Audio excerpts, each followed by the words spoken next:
Hello everyone. तो इस video में आज हम सभी बीटा फंक्शन से रिलेटेड एक दूसरे प्रॉपर्टीज़ के बारे में जानेंगे। और अभी तक हमने ये जो सीरीज़ है, इस सीरीज़ में बीटा और गामा फंक्शन से रिलेटेड बहुत सारे प्रॉपर्टीज़ के बारे में जाना। ठीक है, तो ये प्रॉपर्टी भी थोड़ा सा इंपॉर्टेंट है। ठीक है, तो हम सभी आज क्या प्रूफ करने वाले हैं कि जो गामा एम होता है, ठीक है, gamma M into gamma M plus 1/2, तो इसका जो आंसर होता है वो होता है √π गामा 2m डिवाइडेड बाई 2 का पावर 2m-1। तो इस रिजल्ट को कभी कभी हम सभी को ज़रूरत पड़ता है। ठीक है, तो ये इसे डुप्लीकेशन फार्मूला के नाम से भी जानते हैं। तो यही आज हम सभी इस वीडियो में सीखेंगे कि ये कैसे ड्राइव करते हैं और फिर इस रिजल्ट को याद कर लेंगे। ठीक है, तो शुरुआत करते हैं। तो आप सबने जो बीटा फंक्शन है उसे रिप्रेजेंट करने का बहुत अलग अलग तरीका पढ़ा होगा, और हमने ये डिस्कस भी किया है प्रीवियस वीडियोज़ में कि बीटा फंक्शन को अलग अलग फॉर्मेट में किस तरह से लिख सकते हैं। तो उसमें से एक ये था लिखने का तरीका कि जो बीटा एम एन होता है इसे हम सभी लिख सकते हैं 2 times integral 0 to π/2 sine 2m-1 theta into cos 2n-1 theta into D theta. ठीक है, तो ये एक तरीका था बीटा फंक्शन को रिप्रेजेंट करने का। तो इसी का यूज करके हम सभी क्या करेंगे, इस फॉर्मूले को डिराइव करेंगे। तो इसके लिए आप सभी देखो को यहाँ पे जितने भी टर्म्स हैं ना, सब एम एम नज़र आ रहे हैं ना। तो हम क्या करेंगे कि हम यहाँ पे एम और m निकालने का कोशिश करते हैं, बीटा एम एम निकालने का कोशिश करते हैं, क्योंकि आप सभी देखो यहाँ पे n है भी नहीं। ठीक है, तो इसे एक हम लोग को हिंट मिला है कि ठीक है, चलिए इस बीटा फंक्शन में क्या करते हैं, m और m का वैल्यू निकाल करके देखते हैं। तो इसे आप सभी क्या लिख सकते हो, 2 टाइम्स 0 टू π/2। आप सभी देखो तो ये तो 2m-1 है, ये भी 2m-1 हो जाएगा, जहाँ जहाँ पे n है वहाँ पे। ठीक है, तो ये दोनों का पावर को हम लोग क्या लिख सकते हैं, इस तरह से sine theta into cos theta का whole power 2m-1 into D theta. अब इस इंटीग्रेशन को आगे सोल्व करना है। तो यहाँ पे आप सभी देखो तो 2 साइन थीटा कोस थीटा रहता, तो इसको साइन 2 थीटा लिख सकते थे। तो यहाँ पे अपने से क्या कर देते हैं, 2 से डिवाइड और मल्टीप्लाई कर देते हैं। तो ये जो 2 है नीचे वाला 2, वो तो पावर 2m-1 बन के बाहर निकलेगा, कॉन्स्टेंट है ना। ये 2 पहले से था, और ये हो गया 0 टू π/2। इसे लिख सकते हैं साइन 2 थीटा का whole power 2m-1 into D theta. अब इसे आगे सोल्व करने के लिए आई होप आप सभी को पता चल रहा हो कि ये 2 थीटा को टी पुट अप करना पड़ेगा, फिर आगे सोल्व करना पड़ेगा। तो चलिए लेट जो 2 थीटा है इसे हम सभी टी पुट अप करते हैं। तो डी थीटा का वैल्यू क्या हो जाएगा, dt/2। ठीक है, तो ये जो बीटा एम एम का वैल्यू है वो हम सभी को फर्दर सोल्व करने पे क्या मिल रहा है। तो आप सभी देखो तो ये 2/2m 2 to the power 2m-1। ठीक है, इंटीग्रल अभी यहाँ पे लिमिट पुट अप करना पड़ेगा इस कंसिडरेशन के अकॉर्डिंग। तो यहाँ पे हम सब ने पुट किया है साइन 2 थीटा को t, तो इसका होल पावर हो जाएगा 2m-1 इंटू dt/2, है ना। तो यहाँ पे लिख देते हैं /2। लिमिट का बात करें तो थीटा के प्लेस पे 0 पुट अप करोगे तो 0 मिलेगा, ठीक है ना। और थीटा के प्लेस पर अगर π/2 पुट अप करोगे तो पाई मिलने वाला है।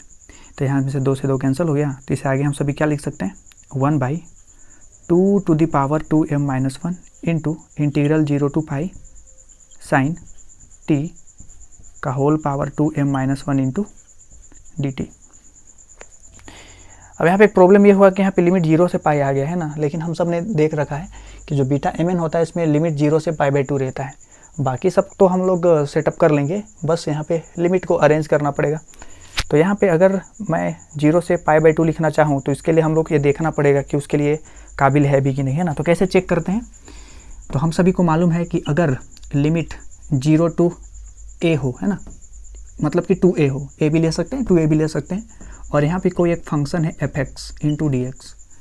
तो अगर जहाँ जहाँ पे x है वहाँ पे 2a-x पुट अप करने पे वही फंक्शन मिल जाए, है ना, जब ऐसा हो तो हम सभी इस इंटीग्रेशन को क्या लिख सकते हैं, इसे लिख सकते हैं 2 टाइम्स 0 टू जो भी यहाँ पे लिमिट रहेगा उसका आधा कर देते हैं, है ना, और यहाँ पे वही फंक्शन का इंटीग्रेशन ये होता है। आप सभी को क्लास 12th में ये प्रॉपर्टी ज़रूर आपने पढ़ा होगा ये।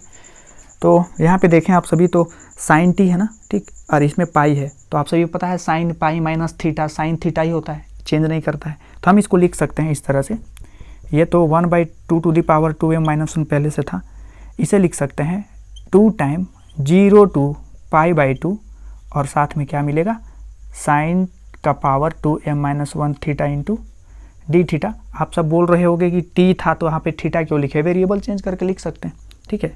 जहाँ जहाँ पे टी है वहाँ पे हम थीटा, वहाँ पे एक्स, वहाँ पे वाई कुछ भी कंसिडर कर सकते हैं, ठीक है। अब प्रॉब्लम यह है कि इसको हम क्या बोल सकते हैं, ठीक है, इस पूरे इंटीग्रेशन को इसको क्या बोल सकते हैं, तो इसे ऑब्जर्व करके हम सभी को लिखना पड़ेगा, ठीक है। तो एक चीज़ आप सभी गौर करो, यहाँ पे देखो 2 है, यहाँ भी 2 है, 0 टू लिमिट π/2, यहाँ भी 0 टू π/2 है, साइन का पावर 2m-1 है, कोस नहीं है, है ना। तो ये कोस का पावर 0 होना चाहिए, और ये 0 कब होगा, जब n का वैल्यू हम क्या पुटअप करेंगे, 1/2 पुटअप करेंगे। यहाँ पे देखो कि अगर 2 इंटू 0 टू π/2 और यहाँ पे है साइन का पावर 2m-1 थीटा और कोस का पावर है 2n-1 theta into D theta, जिसको हम सभी कहते हैं बीटा mn, ठीक है। तो अगर हम यहाँ पे कोस का पावर 0 करेंगे, कहने का मतलब जहाँ जहाँ पे n था वहाँ पे क्या पुटअप करेंगे, 1/2, क्योंकि जब आप सभी यहाँ n के प्लेस पे 1/2 पुटअप करोगे तो ये सोल्व होके कोस का पावर 0 मतलब कि 1 हो जाएगा, ठीक है। तो हम इस पूरे इंटीग्रेशन को, मतलब अगर इस n के प्लेस पे 1/2 पुटअप करेंगे तो हम सभी को सिर्फ ये मिलेगा, तो इस पूरे को क्या बोल सकते हैं, बीटा m हाफ, ठीक है। तो इस पूरे को हम क्या बोल सकते हैं, बीटा m हाफ। तो अगर इसको फिर से लिखना चाहें तो इसे लिख सकते हैं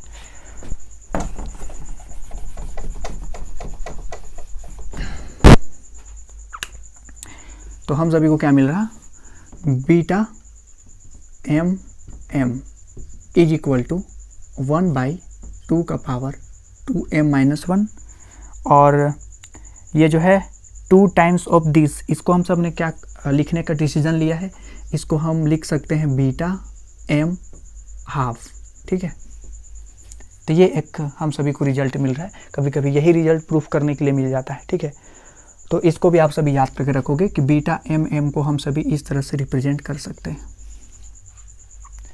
आप सभी एक और रिलेशन भी पढ़े होगी कि जो बीटा mn है इसे गामा के टर्म में किस तरह से लिखते हैं, gamma m divided by gamma m plus n, ये भी हम सब ने प्रूफ किया है ना। तो अगर इसको हम गामा फंक्शन के टर्म में लिखना चाहें तो क्या लिख सकते हैं, तो बीटा m को लिख सकते हैं गामा m, क्योंकि यहाँ पे m और n दोनों सेम है ना, और नीचे क्या लिख सकते हैं, गामा m प्लस m मतलब कि 2m इज इक्वल टू 1/2 का पावर 2m-1।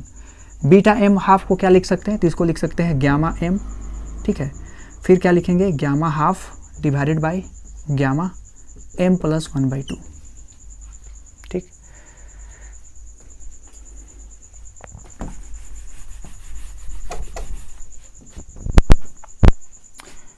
और यहाँ में से देखो तो एक गामा m से एक गामा m हम सभी कैंसिल कर सकते हैं, तो यहाँ इसको लिख सकते हैं gamma m divided by gamma 2m is equal to 1/2 का पावर 2m-1।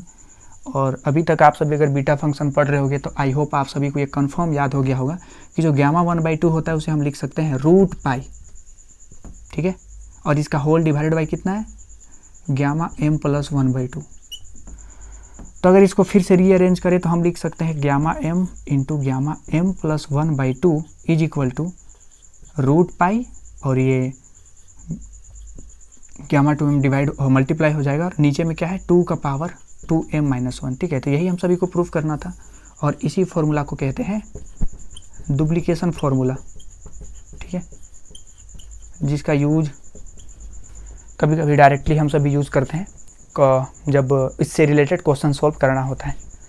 तो यही था इस वीडियो में आज हम सभी को पढ़ना। तो नेक्स्ट वीडियो में और भी कुछ बाकी रिमेनिंग जो प्रॉपर्टीज़ हैं बीटा फंक्शन से रिलेटेड, उसको हम सभी क्वेश्चन समझ करके उसको अलग अलग वीडियो में देखेंगे और फिर उसे याद करके रखेंगे।